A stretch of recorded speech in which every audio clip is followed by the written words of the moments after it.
From Pili. Nandito ako ngayon sa San Jose Partido para maglagay ng, ayan mga kalakaw, mag-iwan tayo dito ng sticker.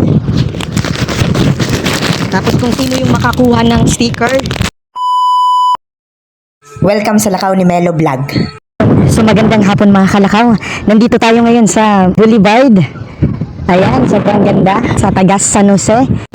Ayan, nandito tayo sa Boulevard. Maghahanap lang tayo ng pinaka magandang lalagyan ng sticker.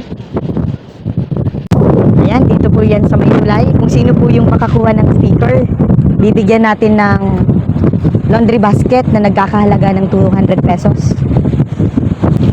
Ito yung sample ng sticker natin. Nakalagay sa loob yung kailangan i-follow ng makakakuha at pagkatapos. So ilalagay na lang natin dito sa side ng tulay.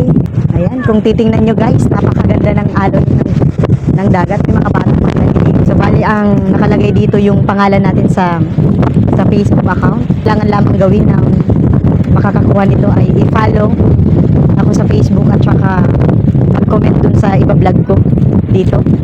So let's go, ilagay na natin. Ayan guys, dito lang natin ilalagay. Itatali lang natin dito yung pangalan natin sa Facebook. Sa loob pala may naka-indicate na pangalan at cellphone number. Kung time check 2:30, puro mga around 7 PM ko pa mai-upload dito since medyo may kalayuan din ang lugar na to. Okay?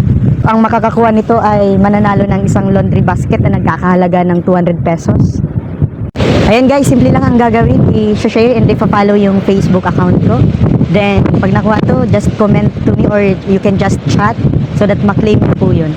Bali, ako na lang yung pupunta sa bahay nyo to send yung laundry basket. Yan lamang, maraming salamat. God bless everyone.